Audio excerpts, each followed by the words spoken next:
नाज़रीन अस्सलाम वालेकुम, आप देख रहे हैं 4TV खबरनामा। सबसे पहले नज़र डालते हैं सुर्खियों पर।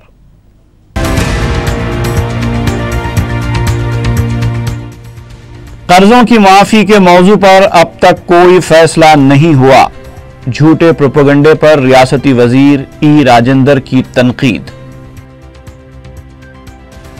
अक़लियतों को 12% तहफ़्फ़ुज़ात की फराहमी मुमकिन नहीं, कांग्रेस रुकन राज्यसभा वी हनुमंतराव का एहसास।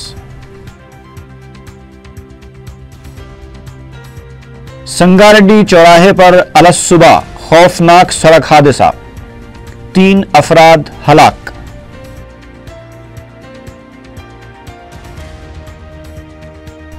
और जलपल्ली के इलाके एसआर कॉलोनी में सारिक को अवाम ने मार मार कर हलाक कर दिया।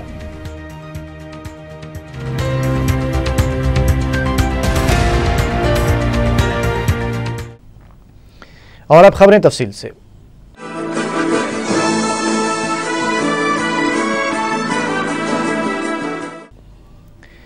रियासती वजीर ई राजेंद्र ने कहा है कि किसानों के कर्जों की माफ़ी को लेकर झूठा प्रोपेगेंडा किया जा रहा है। रियासती वजीर ने कहा कि हुकूमत ने अब तक इस सिलसिले में कोई फैसला नहीं लिया है। चारशंबे को बैंकर्स के इजलास में तमाम तफसीलात फराहम करने की हिदायत दी गई है। ई राजेंद्र ने बताया कि किसानों के कर्ज़जात के मसले पर पीर को एक बार फिर इजलास मुनक़िद किया जाएगा। उन्होंने आवाम से झूठे प्रोपेगेंडे पर तवज्जो न देने की दरख्वास्त की। ई राजेंद्र ने कहा कि हुकूमत किसानों की बहबूद के लिए पाबंद अहद है और इस मसले का तफसीली जायज़ा लेते हुए उसकी यकसुई की जाएगी। वज़ीर आला के चंद्रशेखर राव ने महकमे बरखी और ज़राअत के अहदेदारों का एक आला सतही इजलास तलब किया, जिसमें उन्होंने रियासत तेलंगाना में बरखी की तलब और रसद का तफसीली जायज़ा लिया। KCR ने महकमे ज़राअत के अहदेदारों को हिदायत दी कि वो तुख्म की सरबराही में लापरवाही का मुजाहरा न करें। इजलास के बाद रियासती वज़ीर ज़राअत P श्रीनिवास ने बताया कि किसानों को तुख्म पर 33% सब्सिडी फराहम की जाएगी। तेलुगुदेशम अरकान मुखन्ना ने गवर्नर ESL नरसिम्हन से मुलाकात करते हुए चंद्रबाबू नायडू को मुत्तफ़िक़ा तौर पर पार्टी लीडर मुंतखब किए जाने के फैसले से वाकिफ़ करवाया। बाद में मीडिया से बात करते हुए पार्टी लीडर वाई रामाकृष्णुडू ने बताया कि आंध्र प्रदेश असम्बली के मुंतखबा अरकान की फहरिस्त गवर्नर के हवाले की गई है और उन्हें बताया गया है कि पार्टी लेजिस्लेटर्स ने मुत्तफ़िक़ा तौर पर चंद्रबाबू नायडू को अपना लीडर मुंतखब किया है और उन्हें तश्कील हुकूमत की दावत दी जाए। वाई रामाकृष्णुडू ने बताया कि 8 जून को चंद्रबाबू नायडू हलफ लेंगे, इस बात से भी गवर्नर को वाकिफ़ करवाया गया। उन्होंने बताया कि हलफ बर्दारी के सिलसिले में गवर्नर ने तफसीलात फराहम करने की दरख्वास्त की है। 16वें लोकसभा के मुंतखबा अरकान को जुमेरात के दिन हलफ दिलाया गया।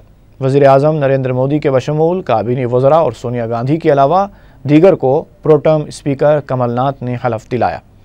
रुकन पार्लियामेंट हैदराबाद बैरिस्टर असदुद्दीन ओवैसी ने उर्दू ज़बान में हलफ लिया। कमलनाथ ने हलफ बर्दारी से पहले तमाम अरकान का खैर मकदम किया। भारत के आइन पर जो कानून के बावजूद तय पाया है, एतकाद रखूंगा और उसका वफादार रहूंगा। मैं भारत के इक़्तिदार आला और सालमियत को बरकरार रखूंगा और जिस ओहदे को मैं संभालने वाला हूं इसके फराइज़ को वफादारी से अंजाम दूंगा। तेलंगाना के वज़ीर दाखिला N नरसिम्हा रेड्डी ने अपने ओहदे का जायज़ा हासिल कर लिया। तेलंगाना सेक्रेटेरिएट के D ब्लॉक में वज़ारत दाखिला के दफ्तर पहुँचने पर ओहदेदारों ने उनका इस्तकबाल किया। उन्होंने कहा कि शहर में अमन व अमान और कानून की बरकरारी के लिए इक़दाम किए जाएंगे। इसके अलावा मुक़द्दमात की तेज़ रफ्तार समाअत को यकीनी बनाया जाएगा। रियासती DGP अनुराग शर्मा के अलावा पुलिस ओहदेदारों ने वज़ीर दाखिला से मुलाकात करते हुए नेक तमन्नाओं का इजहार किया। वज़ीर दाखिला ने DGP और पुलिस ओहदेदारों के साथ अमन व कानून की सूरत हाल पर तबादला ख्याल किया और ज़रूरी हिदायतें दीं।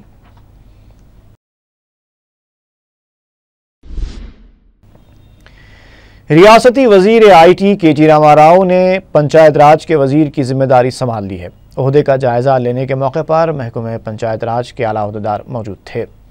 जायज़ा हासिल करने के बाद KTR ने अपने महकमे के ओहदेदारों के साथ इजलास मुनक़िद किया। मीडिया से बात करते हुए KTR ने कहा कि वज़ीर आला KCR ने जो जिम्मेदारी उन्हें सौंपी है वो उसे संजीदगी के साथ निभाएंगे। उन्होंने कहा कि पंचायत निज़ाम को मुस्तहकम बनाया जाएगा, ITIR प्रोजेक्ट को मुकम्मल किया जाएगा, 5 सालों के दौरान मुलाजिमतें भी फराहम की जाएंगी। उन्होंने कहा कि फ्लोराइड से मुतासरा देहातों को पीने का पानी भी फराहम किया जाएगा।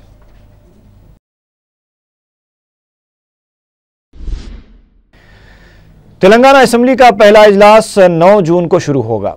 रियासती वज़ीर उमूर मुखन्नना हरीश राव ने यह बात बताई। उन्होंने कहा कि इजलास के पहले दिन अबूरी स्पीकर हलफ लेने के बाद 9 मुंतखबा अराकीन को वो हलफ दिलाएंगे। 11 जून को गवर्नर का खुतबा होगा, जिसके बाद तहरीक तशक्कुर के तहत मुबाहिस मुनक्किद किए जाएंगे। कांग्रेस रुकन राज्यसभा वी हनुमंतराव ने कहा है कि TRS हुकूमत की जानिब से अक़लियतों को 12% तहफ़्फ़ुज़ात की फ़राहमी के ऐलान पर अमल आवरी मुमकिन नहीं है। मीडिया से बात करते हुए VHR ने कहा कि YSR हुकूमत ने भी अक़लियतों के लिए 5% तहफ़्फ़ुज़ात का ऐलान किया था, लेकिन अदालती अहकाम के बाद 4% तहफ़्फ़ुज़ात पर ही इक्तफ़ा करना पड़ा। हनुमंतराव ने कहा कि TRS हुकूमत को कानूनी क़वायद पर भी गौर करना होगा, इसके बाद ही फ़ैसला किया जाना चाहिए। साबिक़ वज़ीर जाना रेड्डी ने कहा है कि KCR के वादों की 10 दिन के अंदर ही कलई खुल गई है। मीडिया से बात करते हुए जाना रेड्डी ने कहा कि TRS ने अपने मंशूर में 1 लाख रुपए तक के कर्जे माफ़ करने का ऐलान किया था, लेकिन अब सिर्फ 2013-14 के कर्जे माफ़ करने की बात की जा रही है, जिससे किसानों में तशवीश पाई जाती है। TRS हुकूमत का ये इक़दाम किसानों का भरोसा तोड़ने के बराबर है। उन्होंने वज़ीर आला के चंद्रशेखर राव से अपने फैसले पर नज़रसानी करने की अपील की। जाना रेड्डी ने कहा कि अगर TRS हुकूमत अवाम और किसानों की फलाह बहबूद के लिए किए गए वादों पर अमल आवरी को यकीनी बनाती है तो कांग्रेस उसकी तायीद करेगी। వెంటనే ఇది పునఃసమీక్షించుకుని అసలు మీరు ఒకసారి మేనిఫెస్టోలో చెప్పినటువంటి అంశం ఏంటిది, తర్వాత ప్రజలకు ఇచ్చినటువంటి వాగ్దానం ఏంటిది, దాని ప్రకారం నెరవేర్చడానికి కృషి నెరవేర్చడానికి వెంటనే నడుంగట్టాల్సినటువంటి అవసరాన్ని గుర్తు చేస్తున్నాను। कांग्रेस रुकने कौंसिल और साबिक़ सदर प्रदेश कांग्रेस D श्रीनिवास ने कहा कि TRS हुकूमत ने सिर्फ 1 लाख रुपए तक के कर्जों की मशरूत माफ़ी का ऐलान करते हुए किसानों के साथ धोखा किया है। मीडिया से बात करते हुए D श्रीनिवास ने कहा कि गैर मशरूत तौर पर किसानों के कर्जों की माफ़ी अमल में लाई जानी चाहिए। उन्होंने कहा कि आवाम के मसाइल के सिलसिले में हुकूमत पर दबाव डाला जाएगा। उन्होंने कहा कि अगर किसानों के मसाइल पर हुकूमत तवज्जो न दे तो कांग्रेस भी किसानों के साथ एहतजाज में शामिल हो जाएगी। రైతులందరికీ ₹1,00,000 రుణమాఫీ అనే మాట మీరు కేవలం రైతులను తప్పుదారి పట్టించడానికి అన్న మాటనే అని మీ నిర్ణయం ద్వారా రుజువవుతా ఉంది। ప్రభుత్వం ఇచ్చిన కమిట్మెంట్స్ లో నీరుగార్చి ప్రజలకు మోసం చేసే కార్యక్రమాన్ని మటుకు సహించేది లేదనే విషయాన్ని నేను మనవి చేస్తున్నాను। साबिक़ वज़ीर DK अरुणा ने TRS हुकूमत से मुतालबा किया है कि वो किसानों के कर्जों की गैर मशरूत माफ़ी का ऐलान करे। मीडिया से बात करते हुए उन्होंने कहा कि तेलंगाना हुकूमत ने इंतखाबात के दौरान जो वादे किए थे उसे पूरे करना चाहिए। उन्होंने कहा कि वादे करने से पहले इसका तफसीली तौर पर जायज़ा लिया जाना चाहिए था। तेलुगु देशम रुकन असम्बली रेवंत रेड्डी ने तेलंगाना के पार्लिमानी हलकों के मुताबिक अजला की तश्कील का मुतालबा किया है। चीफ सेक्रेटरी से इस सिलसिले में नुमाइंदगी के बाद मीडिया से बात करते हुए उन्होंने 24 अजला के क़याम से मुताल्लिक़ TRS हुकूमत की तजवीज़ को तनकीद का निशाना बनाया। उन्होंने कहा कि इस तरह के अमल से कई मुश्किलात पैदा हो सकती हैं और एक रुकन पार्लियामेंट को 2 कलेक्टर से बात करनी पड़ेगी। उन्होंने कहा कि अजला की तश्कील के मौजू पर असम्बली में मुबाहिस होने चाहिए।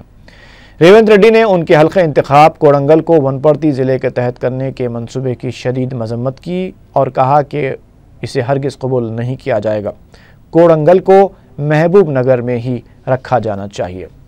ఏ పార్లమెంటునో ఆ పార్లమెంటు ఒక జిల్లాగా ప్రకటిస్తే ప్రభుత్వానికి బాగుంటుంది।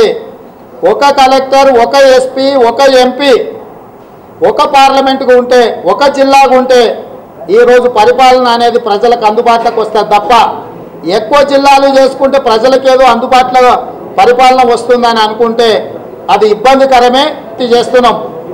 17 పార్లమెంటు నియోజకవర్గాలను 17 జిల్లాలుగా ప్రకటించండి। तेलुगुदेशम लीडर एम नरसिम्हलू ने गजवेल में 5000 मकानात की तामीर से मुताल्लिक़ वज़ीर आला के चंद्रशेखर राव के ऐलान पर सवाल उठाया है। मीडिया से बात करते हुए तेलुगुदेशम लीडर ने कहा कि सिर्फ अपने हल्क़े इंतखाब पर केसीआर मेहरबानियाँ कर रहे हैं, जबकि उन्हें ये नहीं भूलना चाहिए कि वो तेलंगाना के वज़ीर आला हैं। उन्होंने कहा कि मकानात की फराहमी और कर्ज़ों की मुआफ़ी के नाम पर एक बार फिर केसीआर अवाम को गुमराह कर रहे हैं। नरसिम्हलू ने कहा कि केसीआर हुकूमत चाहे जितने अजला बना ले, लेकिन उन्हें तमाम इलाकों के साथ मसाफ़ी इंसाफ करना होगा और सबसे ज़्यादा अहम बात यह है कि मंशूर में टीआरएस ने जो वादे किए थे उस पर अमल आवरी के लिए फौरी इक़दाम करने चाहिए। एम नरसिम्हलू ने कहा कि अगर तेलंगाना में किसान खुदकुशी करते हैं या फिर उनकी फसलों को नुकसान होता है तो उसकी सारी जिम्मेदारी केसीआर पर आयद होगी।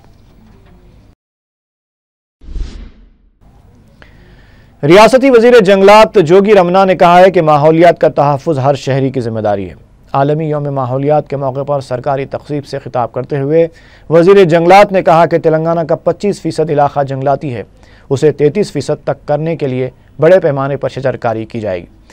रेती की निकासी और दरख्तों की कटवाई से मुताल्लिक़ क़वानीन में भी तरमीम की जानी चाहिए ताकि माहौलियात का तहफ़्फ़ुज़ हो सके। उन्होंने कहा कि हुकूमत के किसी भी मकसद की कामयाबी के लिए अवाम का ताउन ज़रूरी होता है। इस तकरीब में अमरीकी कौंसल जनरल ने भी शिरकत की। अपने खिताब में उन्होंने कहा कि माहौलियात का तहफ़्फ़ुज़ हर मुल्क के लिए चैलेंज होता है। చూస్తున్నప్పుడే కళ్ళ ముందు పోతున్నప్పుడు కూడా మరి దాన్ని పట్టించుకోలేకపోవడం, మరి చెట్లను నరికేయడం, ఇవన్నీ కూడా వాల్టా చట్టం వచ్చింది. దాన్ని మరి అధికారుల ముందు తీసుకుపోయి చెప్పినప్పుడు కూడా అప్పుడు జరగలేదు. కాబట్టి ఇప్పుడు ఎంతైనా కొంత ఖచ్చితంగా ఈ చట్టాల్లో ఇంకేమైనా మార్పులు అవసరం అనుకుంటే అది రాష్ట్ర ప్రభుత్వం లేకపోతే కేంద్ర ప్రభుత్వానికి కూడా రాష్ట్ర ప్రభుత్వం రిప్రజెంటేషన్ చెప్పించి ఈ చట్టాల్లో కూడా కొన్ని సమూలమైనటువంటి మార్పులు తీసుకొచ్చి ఎవరు దీనికి చర్యలకు పాల్పడ్డా కఠినమైనటువంటి చర్యలు తీసుకుంటే తప్ప ఇవి కొన్ని కంట్రోల్ కానటువంటి సందర్భాలు కూడా మా దృష్టికి గతంలో వచ్చినాయి। जीएचएमसी की स्टैंडिंग कमेटी के जुमा 6 जून को मुनक़िद होने वाले इंतखाबात के लिए तमाम तैयारियां मुकम्मल कर ली हुई हैं। 15 रुकनी स्टैंडिंग कमेटी के लिए 17 उम्मीदवार मैदान में हैं। कांग्रेस ने 8 और मजलिस ने 7 उम्मीदवार को कमेटी के इंतखाब के लिए नामजद किया है। मजलिस के उम्मीदवारों में Abdul Qavi Ansari, M A Gaffar, Mohammad Farooq, Mir Wajid Ali Khan, Mohsin Balala, doctor Yusuf Naqshbandi और वी भानुमती शामिल हैं। बीजेपी की रूमा रानी और कांग्रेस के बागी कॉरपोरेटर धनपाल रेड्डी भी स्टैंडिंग कमेटी रुकनीत की दौड़ में शामिल हो गए हैं। इस दौरान इत्तला मिली है कि जीएचएमसी की जनरल बॉडी का इजलास 25 जून को मुनक़िद होगा।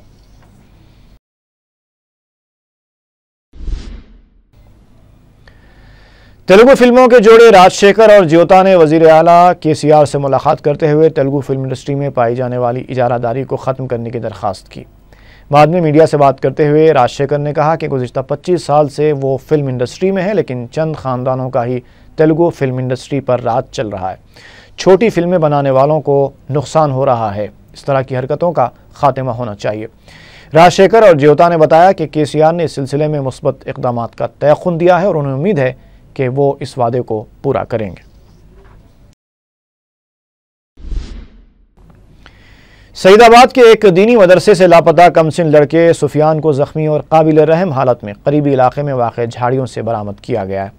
रुकन असम्बली मलकपेट अहमद बलाला, जो 4 शंबे की रात से इस वाक़े के सिलसिले में पुलिस हुक्काम के साथ राब्ते में थे, रुकन असम्बली मलकपेट की बरवक्त नुमाइंदगी के बाद एडिशनल डीसीपी, एसीपी मलकपेट और इंस्पेक्टर पुलिस मलकपेट ने चंद घंटों के अंदर ही लापता लड़के का पता चला लिया। सुफियान की दस्तयाबी की इत्तला मिलते ही अहमद बलाला ने अपनी निगरानी में उसे दवाखाना मुंतकिल किया। इस सारे वाक़े में पुलिस की कारकर्दगी काबिल सताइश रही और दूसरे पुलिस ओहदेदारों को भी मलकपेट पुलिस की मुस्तैदी से सबक लेना चाहिए। अगर पुलिस शिकायत मौसूल होते ही हरकत में आकर कार्रवाई करे तो नागहानी वाक़यात से बचा जा सकता है। सुफियान की दस्तयाबी के बाद वाक़े की हकीकत सामने आई है। बताया गया है कि मदरसे के इम्तिहानात में सुफियान से कम निशानात मिलने पर अल्ताफ़ ने इंतकामी कार्रवाई के तहत सुफियान को निशाना बनाया था। पुलिस अल्ताफ़ से पूछताछ कर रही है। रुकन असम्बली मलकपेट अहमद बलाला ने इस वाक़े में पुलिस की बरवक्त कार्रवाई की सताइश की।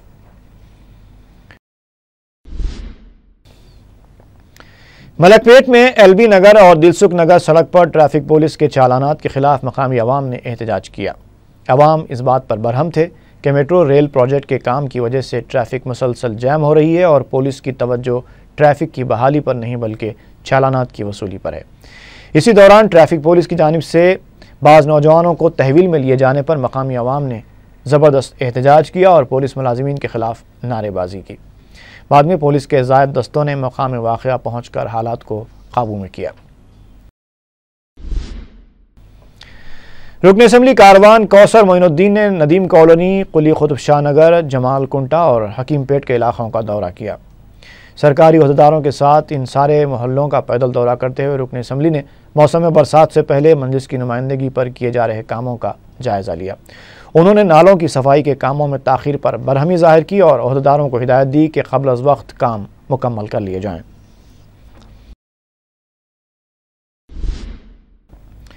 रुकन असम्बली याक़ूतपुरा मुमताज़ अहमद खां की गुलपोशियों का सिलसिला जारी है। तेलंगाना एडवोकेट्स फोरम के नुमाइंदों ने रुकन असम्बली से मुलाकात करते हुए उन्हें मुबारकबाद दी और कसरत से गुलपोशी की। इस मौके पर रुकन बल्दिया शकील महमूद भी मौजूद थे।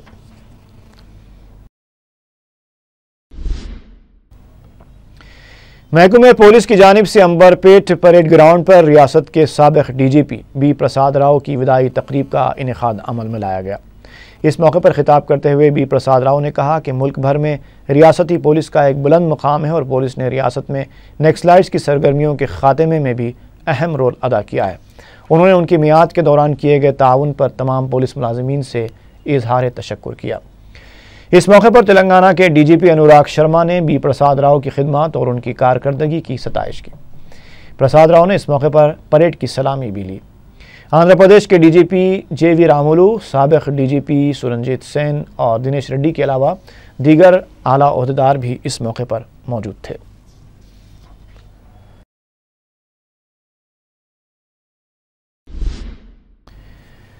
संगारेड्डी रोड पर पेश आए एक खौफनाक सड़क हादसे में 3 अफराद हलाक हो गए, जिनमें संगारेड्डी का एक होनहार नौजवान अब्दुल मजीद भी शामिल है।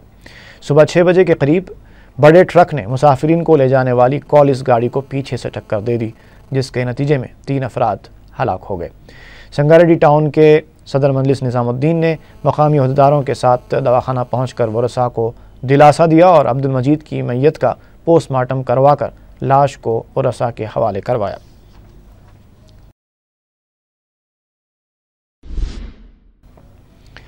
जलपल्ली के इलाके एसआर कॉलोनी में मामूली अशिया का सरखा करने वाले रामलू नामी शख्स को बाड़ा के रहने वालों ने पीट कर कत्ल कर दिया। मकामी अफराद ने बताया कि रामलू चारशंबे की रात 9 बजे बाड़ा नुमा बड़े घर में दाखिल हुआ था। मकीनों ने दरवाज़ा बाहर से बंद कर दिया। सुबह 4 बजे के करीब जब रामलू वहां से निकलने की कोशिश कर रहा था, तब बाड़े के मकीनों ने उसे शदीद ज़द्दकूब किया, जिसकी वजह से वो मौके पर ही हलाक हो गया। शमसाबाद पुलिस के आला अहदेदार मकाम वाक़या पहुँचे और लाश को मुंतकिल करवाया।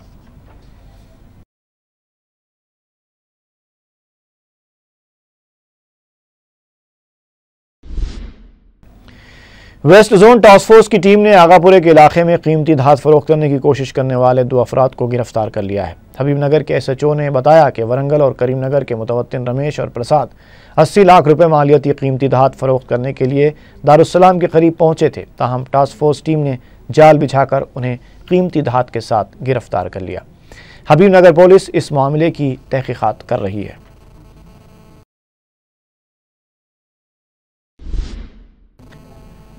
और आखिर में एक मरतबा फिर नजर डालते हैं सुर्खियों पर।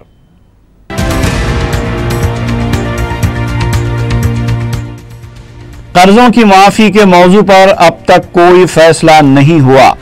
झूठे प्रोपेगेंडे पर रियासती वजीर ई राजेंद्र की तनकीद।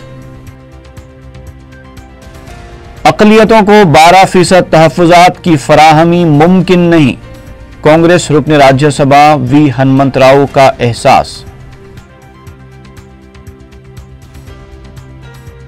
संगारेड्डी चौराहे पर अलसुबह खौफनाक सड़क हादसा, 3 अफराद हलाक।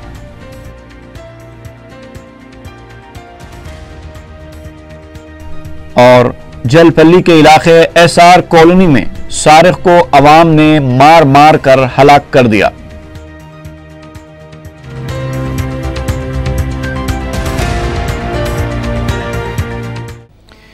इसी के साथ ही खबरनामा यहीं पर ख़त्म होता है। फ़ी अमानिल्लाह।